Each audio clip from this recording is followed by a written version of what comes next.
स्वामिन, मेरी रक्षा कीजिए। उत्तरा का यह पुकारता हुआ स्वर केवल एक भयभीत नारी का नहीं था, यह थी एक माँ की आखिरी विनती, जो अपने लिए नहीं बल्कि अपने गर्भ में पल रहे जीवन के लिए विलाप कर रही थी। जब संपूर्ण कुरुक्षेत्र रणभूमि में सब कुछ नष्ट हो चुका था, एक ब्रह्मास्त्र, जलता हुआ, धधकता हुआ विनाश का प्रतीक, अब एक मासूम अजन्मे शिशु की ओर बढ़ रहा था। यह कथा है भय, विश्वास और भक्ति की। यह कथा है उस क्षण की जब एक माँ ने कहा, मुझे भस्म कर दीजिए, लेकिन मेरे शिशु को बचा लीजिए। केवल एक ही सहारा था, परमात्मा, क्योंकि इस संसार में कोई और अभय नहीं दे सकता था। मेरी रक्षा कीजिए। उन्होंने आगे कहा, आपके सिवा इस संसार में कोई ऐसा नहीं है जो मुझे सच्चा अभय दे सके, क्योंकि यहाँ हर कोई किसी न किसी की मृत्यु का कारण बन रहा है। यह बात उत्तरा की भक्ति, निर्भरता और एकनिष्ठ विश्वास को दर्शाती है। उन्होंने जान लिया था कि इस लोक में केवल परमात्मा ही अंतिम और वास्तविक सहारा है। ब्रह्मास्त्र का संकट गर्भ पर मंडराता विनाश। उत्तरा ने भयभीत स्वर में आगे कहा, स्वामिन, एक दहकता हुआ, जलता हुआ लोहे का बाण मेरी ओर तेजी से आ रहा है। उन्होंने विनती करते हुए प्रार्थना की, यदि यह बाण मुझे जलाकर भस्म भी कर दे तो कोई बात नहीं, लेकिन कृपया मेरे गर्भ में पल रहे शिशु को बचा लीजिए। यह मातृत्व का सबसे करुण और पवित्र रूप था। एक माँ अपने प्राणों की नहीं बल्कि अपने अजन्मे संतान की रक्षा के लिए पुकार रही थी। भगवान श्री कृष्ण का दैवी निर्णय। भगवान श्री कृष्ण ने जैसे ही यह बात सुनी, वे तुरंत समझ गए कि यह कार्य अश्वत्थामा का है, जिसने पहले भी पांडवों के पुत्रों की हत्या की थी। अब उसने पांडव वंश को पूरी तरह समाप्त करने के लिए ब्रह्मास्त्र का प्रयोग किया था। उसी समय पांडवों ने देखा कि जलते हुए 5 ब्रह्मास्त्र जैसे बाण उनकी ओर आ रहे हैं। उन्होंने भी अपने अपने अस्त्र उठा लिए, लेकिन यह साधारण युद्ध नहीं था, यह अधर्म और विनाश की चरम सीमा थी। भगवान की माया का चमत्कार, गर्भस्थ परीक्षित की रक्षा। भगवान ने यह समझ लिया कि उनके प्रिय भक्तों पर बहुत बड़ी विपत्ति आ चुकी है, और जैसे ही भगवान को यह ज्ञात हुआ, उन्होंने अपने सुदर्शन चक्र से आगे बढ़कर उस संकट से रक्षा की। उत्तरा के गर्भ में पल रहे शिशु को उन्होंने अपनी दिव्य माया से बने कवच से ढक दिया, जिससे वह ब्रह्मास्त्र की अग्नि और शक्ति से पूर्णतः सुरक्षित हो गया। यह बालक कोई और नहीं बल्कि भविष्य के महान धर्मात्मा राजा परीक्षित थे, जिनके माध्यम से श्रीमद्भागवत की कथा आगे चलती है। द्रौपदी की सीख, परमात्मा ही अंतिम सहारा है। इस प्रसंग में एक और अद्भुत शिक्षा हमें द्रौपदी के माध्यम से मिलती है। द्रौपदी ने उत्तरा से कहा था, जब जीवन में दुख, संकट, विपत्ति, पीड़ा या भय आ जाए, तो किसी मनुष्य से नहीं, सीधे परमात्मा से प्रार्थना करना। केवल वही सच्चा सहारा है। दुनिया वाले, परिवार वाले सब एक दूसरे का मुंह देखेंगे, पर असल मदद केवल वही करेगा जो तुम्हारा ईश्वर है। यह सीख हर युग, हर परिस्थिति में सार्थक और सत्य है। भागवत का अमूल्य संदेश। इस पूरे प्रसंग से श्रीमद्भागवत हमें यह अद्भुत और गहन जीवन दर्शन देता है। परमात्मा सदा अपने भक्तों की रक्षा करते हैं, चाहे परिस्थिति कितनी भी भयानक क्यों न हो। माँ की पुकार और एकनिष्ठ प्रार्थना ईश्वर को तुरंत आकर्षित करती है, और सच्ची शरणागति ही जीवन के हर संकट से बाहर निकलने का मार्ग है। कुंती की स्तुति, हृदय से निकला भक्ति का स्वर। जब भगवान श्री कृष्ण पांडवों से विदा लेकर द्वारका जाने के लिए रथ पर सवार हुए, तब ब्रह्मास्त्र से बचाए गए पुत्रों और द्रौपदी के साथ माता कुंती अत्यंत भावुक होकर भगवान की स्तुति करने लगी। उन्होंने श्रद्धाभरे हृदय से भगवान को नमस्कार करते हुए कहा, आप संपूर्ण प्राणियों के अंदर और बाहर समान रूप से विराजमान है। फिर भी आपकी दिव्यता को पहचानना अत्यंत कठिन है। हे श्री कृष्ण, हे वासुदेव, हे देवकीनंदन, हे नंद गोप के लाल गोविंद, आपको बारंबार प्रणाम। उन्होंने श्रीमद्भागवत के श्लोक में यह वंदना की, कृष्णाय वासुदेवाय देवकीनंदनाय च नंदगोप कुमाराय गोविंदाय नमो नमः। भागवत 1 अगस्त 1921। यह स्तुति भगवान के अनेक नामों और उनके मधुर संबंधों को स्मरण कराती है। वे केवल एक ईश्वर नहीं, माता देवकी के पुत्र, नंद के लाडले, व्रजवासियों के प्रियतम और समस्त जगत के आधार हैं। कुंती की स्मृति, प्रभु की कृपा की झलक। कुंती ने भावभीनी वाणी में आगे कहा, हे प्रभु, आपने हमें अनगिनत विपत्तियों से बचाया है। बाल्यकाल में भीम को दिए गए विष से, लाक्षागृह की जलती आग से, द्यूत सभा में द्रौपदी के चीरहरण से, वनवास के कष्टों से और न जाने कितनी जानी अनजानी आपदाओं से। हर बार जब जीवन में घोर अंधकार छाया, तब भगवान श्री कृष्ण प्रकाश बनकर पांडवों के जीवन में आए। कुंती ने इस ईश्वरीय कृपा को कभी नहीं भुलाया और आज जब प्रभु जा रहे थे तो उनका हृदय भक्ति और विनय से भर गया। कुंती का अनोखा वरदान, दुहख मांगने की विनती।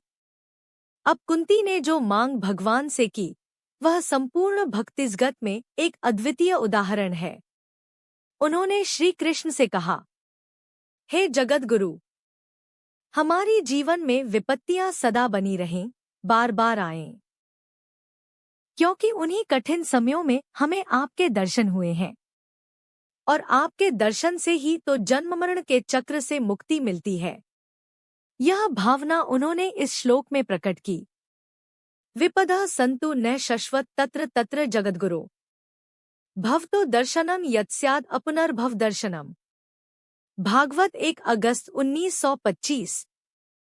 इस श्लोक का भावार्थ और संदेश। कुंती कहती है कि विपत्ति केवल कष्ट नहीं, बल्कि ईश्वर से मिलने का अवसर है। जब हम संकट में होते हैं तो हमारा अहंकार टूटता है और हम सच्चे मन से भगवान की ओर झुकते हैं। उन्होंने मांगा कि जीवन में दुहख बना रहे, ताकि हर बार भगवान का दर्शन और स्मरण बना रहे, क्योंकि ईश्वर का दर्शन ही मोक्ष है और उसका परिणाम है जन्म मरण के चक्र से मुक्ति। भागवत का दिव्य संदेश। श्रीमद् भागवत का यह प्रसंग सिखाता है कि भक्ति का असली मूल्य तब प्रकट होता है जब मनुष्य ईश्वर से सुख नहीं, बल्कि उसका साथ मांगता है।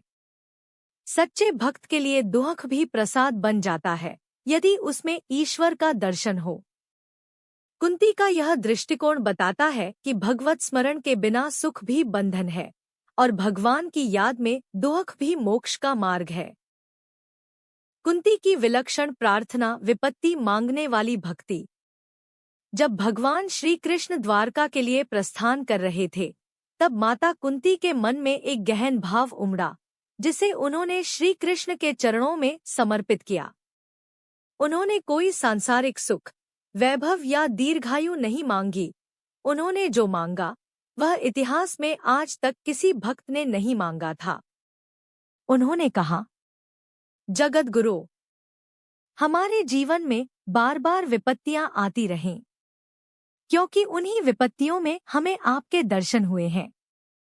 कुंती ने ये बात भागवत के श्लोक 1 अगस्त 1925 में कही। विपदः सन्तु न शश्वत तत्र तत्र जगद्गुरो भवतो दर्शनम यत्स्याद अपनर्भव दर्शनम। विपत्ति में भगवान का साथ, सुख में दूरी। कुंती ने जीवन का एक बहुत बड़ा सत्य समझ लिया था। उन्होंने अनुभव किया कि जब उनके जीवन में दुहख और संकट आए, जैसे लाक्षागृह की आग, दुर्योधन की द्यूत सभा, वनवास के कष्ट, ब्रह्मास्त्र का संकट, तब हर बार भगवान श्री कृष्ण स्वयं उनके साथ खड़े हुए। पर अब जब राज्य और सुख वापस मिल गया, शांति और वैभव लौट आए, तो भगवान उन्हें छोड़कर जाने लगे। इसलिए कुंती ने कहा कि यदि दुख में भगवान साथ रहते हैं और सुख में दूर हो जाते हैं, तो वे दुख ही 1000 गुना अच्छे हैं, जिनमें भगवान का साथ, उनका दर्शन और उनका नामस्मरण बना रहता है। कुंती का संदेश भक्ति में असली गहराई। कुंती की प्रार्थना ने एक गहरा आध्यात्मिक संदेश दिया। मनुष्य बहुत स्वार्थी होता है। सुख में वह ईश्वर को भूल जाता है, पर दुख में उसे बार बार याद करता है।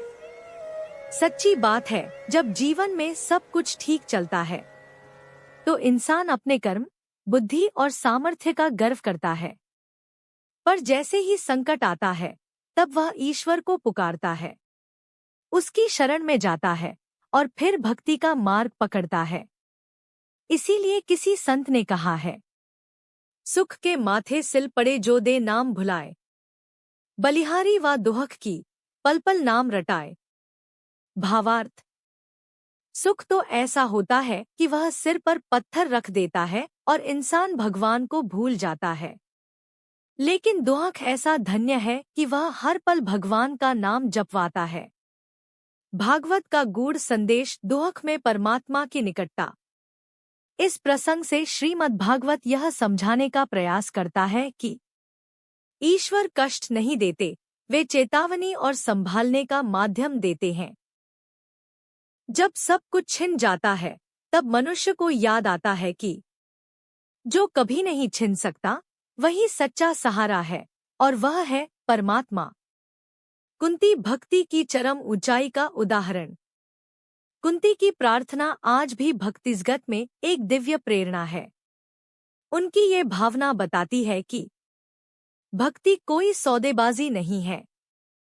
सच्चा भक्त दुख सुख नहीं, केवल ईश्वर का साथ चाहता है, और वही साथ मुक्ति का द्वार खोलता है, जिससे फिर कभी जन्म मरण का चक्र नहीं आता।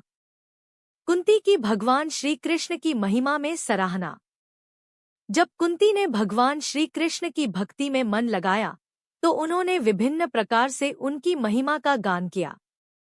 उन्होंने सिर्फ भगवान के प्रति अपनी भक्ति ही नहीं दिखाई, बल्कि पूरे पांडव परिवार के प्रति भगवान द्वारा प्रदर्शित किए गए प्रेम, संरक्षण और स्नेह के लिए गहरी कृतज्ञता भी व्यक्त की। कुंती ने स्पष्ट कहा कि आपके बिना मेरा और मेरे पुत्रों का अस्तित्व ही कुछ भी नहीं है। हम जो कुछ भी हैं, जो कुछ भी बने हैं, वह सब आपकी अनंत कृपा और दया के कारण संभव हुआ है। भगवान की कृपा ही जीवन का आधार। वास्तव में देखा जाए तो मनुष्य का पूरा अस्तित्व, उसका व्यक्तित्व और जो कुछ वह करता है, सब भगवान की कृपा से ही संभव होता है। मनुष्य अक्सर अहंकारी हो जाता है और सोचता है कि उसने जो कुछ पाया है, वह केवल उसकी मेहनत और योग्यता का नतीजा है। परंतु सच्चाई यह है कि भगवान की कृपा के बिना किसी कर्म का फल निश्चित और सफल नहीं होता। इसलिए जीवन में मनुष्य को चाहिए कि वह अपने कर्म करते समय पूरी निष्ठा और समर्पण के साथ भगवान की भक्ति में लीन रहे। ऐसा करने से कर्म सफल होते हैं और व्यक्ति मानसिक शांति प्राप्त करता है। गीता का संदेश, मामनुस्मर युद्ध च। भगवान श्री कृष्ण ने स्वयं भी भगवद गीता में अर्जुन को यही उपदेश दिया है। मामनुस्मर युद्ध च, गीता 8/7। अर्थात मुझे स्मरण करते हुए मेरी भक्ति में लीन होकर अपने धर्म का युद्ध करो। यहाँ युद्ध का अर्थ केवल युद्ध नहीं, बल्कि जीवन में जो भी कर्म हो, वह भगवान को स्मरण करते हुए और भक्ति के भाव से किया जाना चाहिए। इससे कर्मों में शक्ति और सफलता आती है और व्यक्ति आध्यात्मिक रूप से भी प्रगति करता है। सारांश। कुंती का यह भाव हमें सिखाता है कि हमारे कर्म और उपलब्धियां भगवान की कृपा से संभव होती है। हमें अहंकार त्याग कर भगवान की भक्ति और स्मरण में लीन होकर कर्म करना चाहिए। यही भगवान की भक्ति का सार है और जीवन में शांति एवं सफलता का मार्ग है। कुंती की भगवान श्री कृष्ण की लीलाओं का वर्णन। कुंती ने अपने स्नेहपूर्ण और मधुर शब्दों में भगवान श्री कृष्ण की अनेक लीलाओं का विस्तार से वर्णन किया। उनकी यह स्तुति इतनी प्रभावशाली और भावपूर्ण थी कि भगवान स्वयं धीरे धीरे मुस्कुराने लगे। वे रथ से उतरकर कुंती और परिवार के साथ और अधिक समय बिताना चाहते थे। भगवान को घर में आमंत्रित करने का तरीका। यह हमें एक महत्वपूर्ण शिक्षा देता है कि यदि हम अपने घर में भगवान को बुलाना चाहते हैं, तो हमें अपने हृदय से श्रद्धा और भक्ति के साथ उनकी स्तुति करनी चाहिए, उन्हें धन्यवाद देना चाहिए और उनके प्रति कृतज्ञता प्रकट करनी चाहिए। इसी भक्ति और प्रेम के कारण भगवान का हृदय हमारे लिए खुलता है और वे हमारे जीवन में आकर आनंद एवं शांति देते हैं। हस्तिनापुर में विदाई और युधिष्ठिर का प्रेम। जब भगवान श्री कृष्ण हस्तिनापुर में कुंती और सुभद्रा से विदा लेने जा रहे थे, तब युधिष्ठिर ने उन्हें बड़े प्रेम और आदर के साथ रोका। यह युधिष्ठिर का भगवान के प्रति गहरा सम्मान और प्रेम दर्शाता है, जो सभी पांडवों के लिए प्रेरणा है। भीष्म पितामह द्वारा भगवान श्री कृष्ण की स्तुति और प्राणत्याग।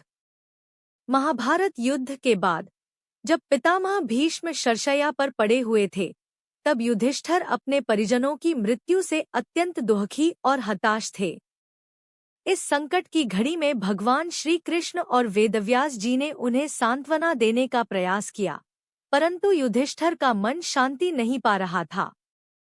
भीष्म पितामह का युधिष्ठिर को उपदेश। भीष्म पितामह ने युधिष्ठिर को समझाया कि संसार की हर घटना ईश्वर की इच्छा और नियति के अधीन होती है। इसका अर्थ यह है कि सभी दुख, सुख, जंग और जीवन के उतार चढ़ाव परमात्मा की इच्छा से ही होते हैं, इसलिए हमें उन्हें स्वीकार करना चाहिए। भीष्म ने कहा, तस्मादिद दैवातंत्रम व्यवस्य भरतर्षभ।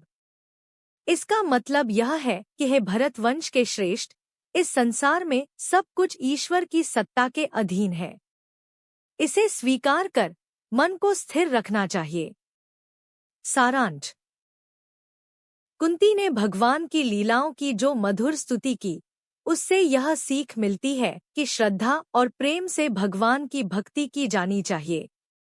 भगवान के प्रति कृतज्ञता व्यक्त करना और प्रेम से स्तुति करना हमारे जीवन में उनकी कृपा को आकर्षित करता है। भीष्म पितामह ने युधिष्ठिर को जीवन के दुख और घटनाओं को ईश्वर की इच्छा मानकर स्वीकार करने का उपदेश दिया, जिससे मन को शांति मिलती है। युधिष्ठिर को भीष्म पितामह द्वारा भगवान श्री कृष्ण की महिमा का वर्णन एवं धर्म के रहस्यों की व्याख्या।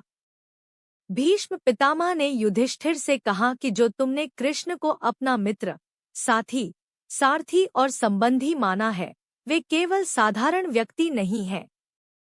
वे तो साक्षात परमेश्वर हैं, परमात्मा हैं और जगत के पालनहार हैं।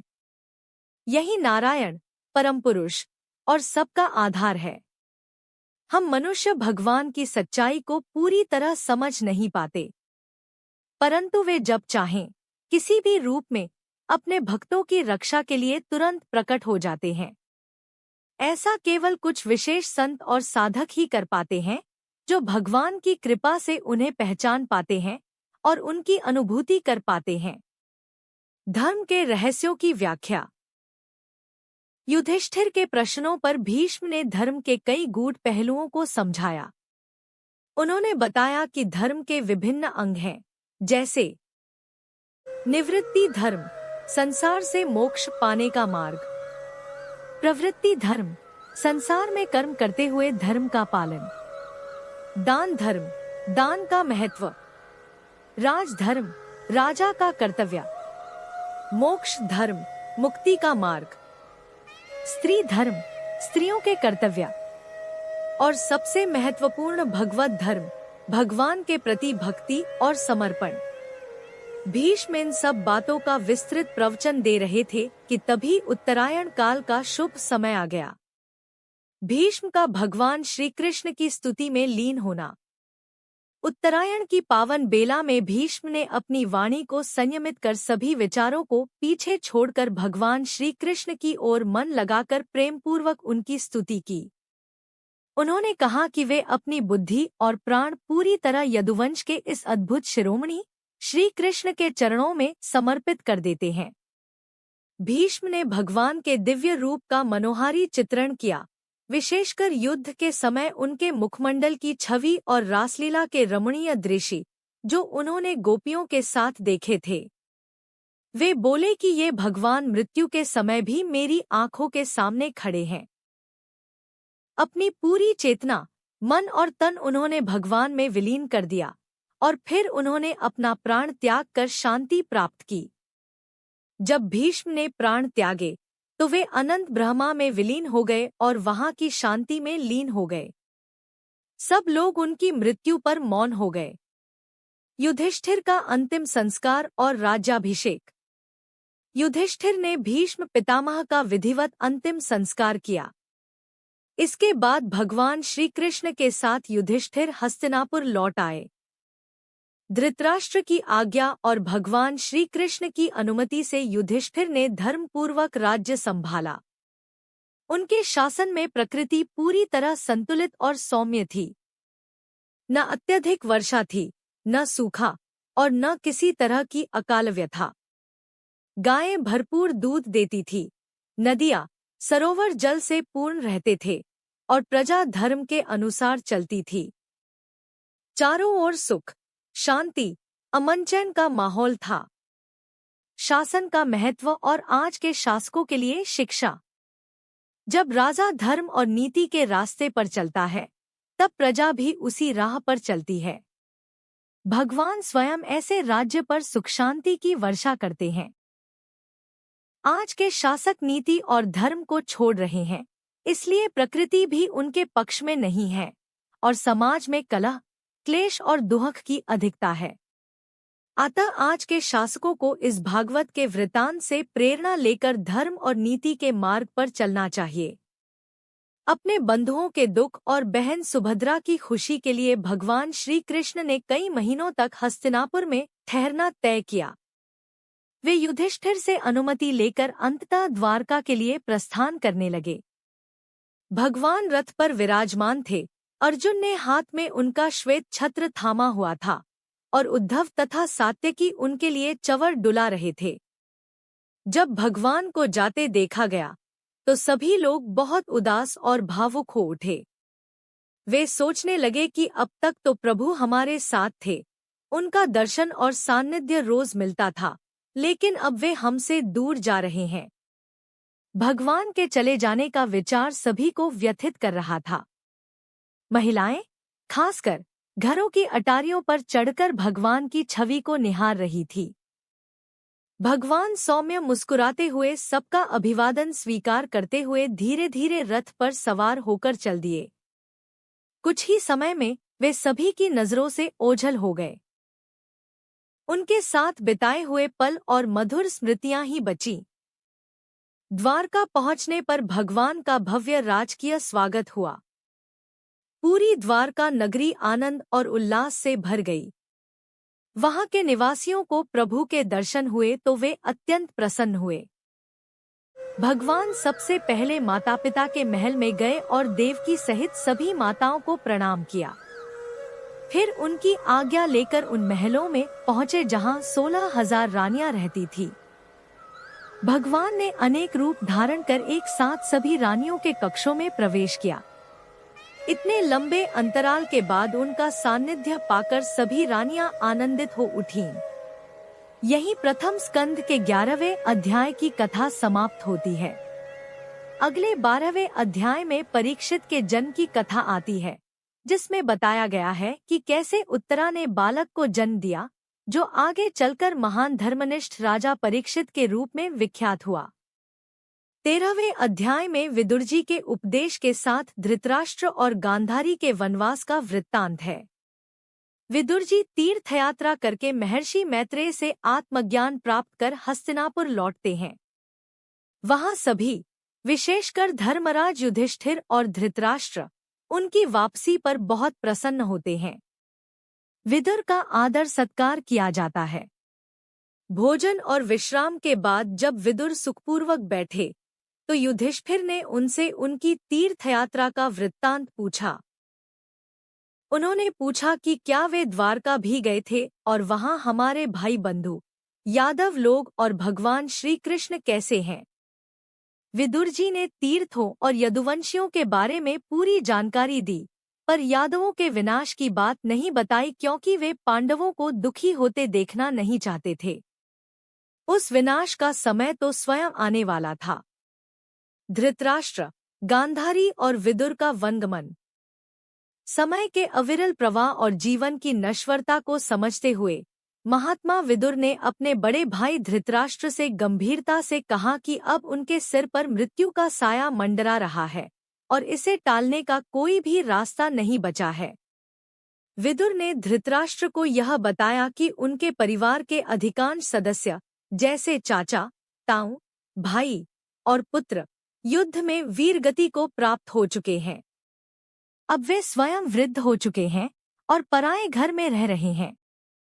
विदुर ने बड़े दर्द और व्यथा के साथ कहा कि उन्होंने जिन लोगों को मारने के लिए विष दिया, आग में जलाने का प्रयास किया, जिनकी विवाहिता पत्नियों का अपमान किया और जिनकी संपत्ति हड़प ली, अब उन्हीं के घर के भोजन और सुख सुविधा का आनंद ले रहे हैं। ऐसी विडंबना कि अपनी ही भूल और अज्ञानता के कारण वे अपने वास्तविक कर्तव्य और स्वाभिमान को भूल चुके हैं। विदुर ने सख्त शब्दों में कहा कि अब इस ममता और मोह के बंधन को तोड़ देना चाहिए। अपनी जड़ से दूर होकर परिवार और प्राणप्रिय वस्तुओं से दूर रहना होगा। इसलिए वे सलाह देते हैं कि धृतराष्ट्र को गांधारी के साथ मिलकर अपने घर से निकलकर उत्तराखंड के जंगलों में चले जाना चाहिए, जहां वे शांति और मोक्ष की खोज कर सकें।